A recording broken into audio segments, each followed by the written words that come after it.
السلام علیکم ناظرین، دو طرح کے دبستان ہوتے ہیں۔ ایک دبستان ہے ادب برائے ادب اور دوسرا ہے ادب برائے زندگی۔ اس دبستان کو اسکول آف تھاٹ بھی ہم کہتے ہیں انگلش میں۔ اچھا، جو ادب برائے ادب کا جو دبستان ہے، اس دبستان کے ساتھ جو لوگ منسلک ہیں ان کا یہ موقف ہے، ان کا یہ نظریہ ہے کہ ادب کو انجوائمنٹ کا ذریعہ ہونا چاہیے۔ جو بھی ادب تخلیق ہو اس کا مقصد صرف لطف اٹھانا ہو، اور ایسا ادب تخلیق کیا جائے جس سے محض لطف اٹھایا جائے، جو غرض اٹھانے کا ذریعہ ہو، جو لطف اٹھانے کا ذریعہ ہو، اس کے اندر مقصدیت نہ ہو۔ اس کے برعکس جو دوسرا ادب ہے، دوسرے جو نظریے کے لوگ ہیں، وہ ادب برائے زندگی کے ساتھ، یہ جو دبستان ہے ادب برائے زندگی، اس کے ساتھ منسلک ہیں۔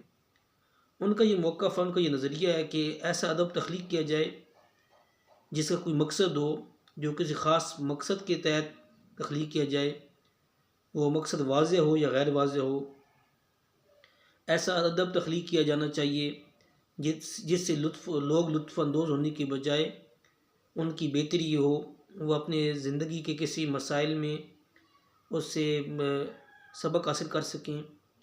یعنی جو لوگوں کو رہنمائی مہیا کر سکے۔ تو ایسا ادب تخلیق کیا جانا چاہیے جس کے اندر مقصدیت ہو اور جو لوگوں کی فلاح و بہبود کے لیے ہو۔ تو اقبال مؤخر الذکر ادب کے ساتھ منسلک ہیں۔ اقبال ادب برائے زندگی کا لمبردار ہے۔ اقبال چاہتے ہیں کہ ایسا ادب تخلیق ہو جس کے اندر مقصدیت ہو، جو لوگوں کو فائدہ پہنچا سکے۔ تو اقبال نے جب پہلی اپنی مثنوی لکھی اسرار خودی، جو کہ 1915 میں لکھی، تو اقبال کا چونکہ موقف ادب برائے زندگی تھا، اس دبستان کے ساتھ اقبال منسلک تھے۔ اقبال نے واضح طور پہ کہہ دیا کہ ذی مثنوی شاعری مقصود نیست، کہ یہ جو میں اسرار خودی جو میں نے لکھی ہے، اس کا مقصد شاعری کرنا نہیں ہے۔ بت پرستی بت گری مقصود نیست، کہ بت پرستی بت گری مقصود نہیں ہے، بلکہ میں نے خودی کا کنسیپٹ لوگوں کو دیا ہے، خودی کا تصور دیا ہے، ایک فلسفہ حیات دی ہے، تاکہ لوگ خودی پہ عمل پیرا ہو کے اپنی خودی کو بلند کر کے اپنی ذات کی معرفت حاصل کر کے تاکہ وہ کامیاب ہو سکیں، دنیا میں بھی کامیاب ہو سکیں اور اخروی زندگی میں بھی کامیاب ہو سکیں۔ تو میری شاعری کا مقصد یہ کوئی افسانے گھڑنا نہیں ہے، افسانے بتانا نہیں ہے، لطف اندوزی نہیں ہے، بلکہ میری زندگی کا مقصد یہ ہے کہ لوگوں کو ایک رستے پہ چلایا جا سکے، ایک سیدھا رستہ ان کو دکھایا جا سکے۔ کیونکہ اقبال کے دور میں مسلمان جو تھے وہ زیادہ تر وہ عیاشی کی طرف، غلامانہ زندگی انہوں نے اپنا لی تھی، بلکہ غلام ہو گئے تھے، تو ان کی زندگی کچھ بدل سی گئی تھی۔ تو چونکہ اکثر ایسا ہوتا ہے کہ جب انسان کسی کے انڈر آ جاتا ہے تو اس کی سوچ، اس کے نظریات بدل جاتی ہیں۔ تو اقبال نے اس دور میں معرفت ذات یا معرفت نفس کا کنسیپٹ پیش کیا خودی کی صورت میں، تو تاکہ مسلمان اپنے آپ کو پہچانے اور وہ ایک سیدھے راستے پہ گامزن ہوں۔ ایک اور جگہ اقبال کہتا ہے کہ نغمہ کو جا و من کو جا ساز سخن بہانہ ایست، نغمہ کو جا کہ میرا نغمہ کدھر ہے اور میں کدھر ہوں، نغمہ کو جا و من کو جا کہ میرا نغمہ کہاں ہے اور میں کہاں ہوں،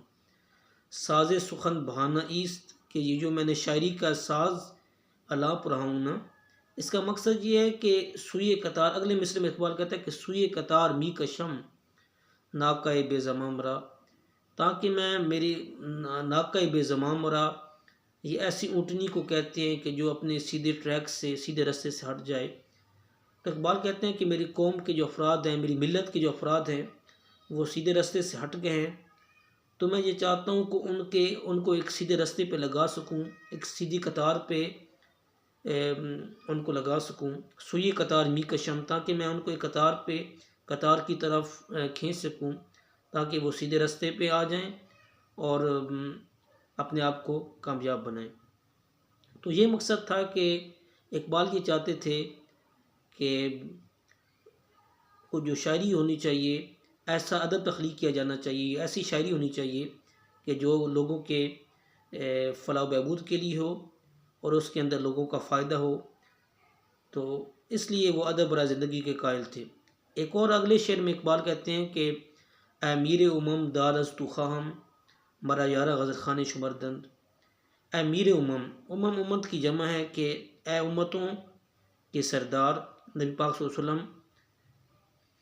داد از تو خواہم، میں آپ سے داد چاہتا ہوں۔ خواہم، یہ جو میم لگتا ہے یہ ضمیر متصل جو ہوتی ہے یہ متکلم کے لیے لگتی ہے، واحد متکلم، داد از تو خواہم کہ میں آپ سے داد چاہتا ہوں۔ اس طرح ہم کہتے ہیں خواہ، چاہنا، خیر خواہ، خواہ خیر یعنی بھلائی چاہنے والا۔ تو خواہ ہم، یہ جو میم لگتی ہے متصل کی ضمیر متکلم کے لیے واحد کی کہ میں آپ سے یہ داد چاہتا ہوں، مرا یارہ غزل خان شمردند، کہ میرے یاروں نے مجھے غزل خاں شمار کر لی ہے، میرے یاروں نے مجھے وہ شاعر شمار کر لیا ہے جو صرف غزلیں پڑھتا ہے، جو صرف لوگوں کو محظوظ کرنے کے لیے، لوگوں کو خوش کرنے کے لیے جو غزلیں پڑھتا ہے، حالانکہ میں ایسا شاعر نہیں ہوں۔ میری شاعری کا مقصد کچھ اور ہے، میں لوگوں کو سوئی قطار میکشم ناقب زمام والا میرا مقصد ہے تاکہ میں لوگوں کو ایک رستے پہ لگا سکوں۔ ایک اور جگہ اقبال گلشن راز جدید میں اقبال کہتے ہیں کہ ناپنداری کے من بے باد مستم، مثال شاعر افسانہ بستم، کہ تو یہ کنسیڈر نہ کر، تو یہ خیال نہ کر کہ میں بغیر شراب حقیقت پیے بغیر ہی مستی میں ڈوبا ہوا ہوں، بلکہ میں جو شراب حقیقت میں نے پی ہوئی ہے، یعنی میں حقیقت کی جو بھی اپنی میں شاعری میں جو بھی میں باتیں کر رہا ہوں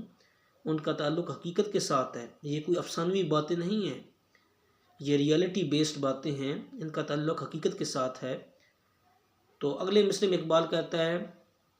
مثال شاعر افسانہ بستم، تو یہ شمار نہ کر کے دوسرے شاعروں کی طرح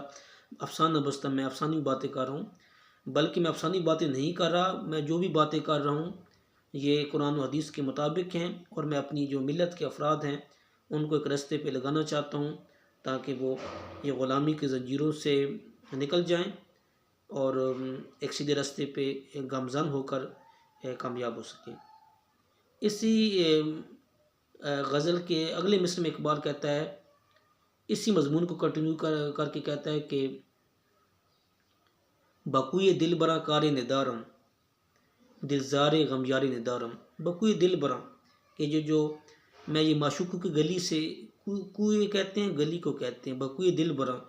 کہ یہ دل برا جو معشوق لوگ ہیں، کار ندارم میں کام نہیں رکھتا ان کی گلی میں، بکوئے دل برا یہ جو معشوق لوگ ہیں ان کی گلی میں، کار ندارم میں کوئی کام نہیں رکھتا۔ مطلب میں جو شاعری کرتا ہوں اس کا مقصد یہ نہیں کہ میں کوئی معشوقوں کی بات کر رہا ہوں، بلکہ میری شاعری جو ہے وہ عشق مجازی کی ترجمان نہیں ہے، بلکہ میں تو جو باتیں کرتا ہوں اس کے اندر مقصدیت ہے، باقی شاعریوں کی طرح میں عشق مجازی کے جال میں گرفتار نہیں ہوں۔ آگے اقبال دوسرے مصرع میں کہتا ہے دلزار غم یار ندارم، کہ میں جس طرح باقی شعراء لوگ ہوتے ہیں ان کا نحیف و نزار دل ہوتا ہے، ان کا دکھی دل ہوتا ہے، میں اس طرح کا دکھی دل نہیں رکھتا، بلکہ میں تو باہمت آدمی ہوں، نہ میں ایسا دوست رکھتا ہوں جو غم میں مبتلا ہو، جو بے حوصلہ ہو، بے ہمت ہو، بلکہ میں تو خود بھی ہمت والا ہوں اور میں ہمت کا درس دے رہا ہوں۔ اگلے شعر میں اقبال کہتا ہے کہ کشودم از رخ مانی نقابِ بدست ذرا داد مفتابِ، کہ میں نے ایسے کیا کہ کشودم از رخ مانی نقابِ، کہ میں نے مغربی تہذیب سے نقاب ہٹا دیا ہے، میں نے مغربی تہذیب کو عریاں کر دیا ہے تاکہ لوگ مغربی تہذیب کے نقائص کو دیکھ سکیں۔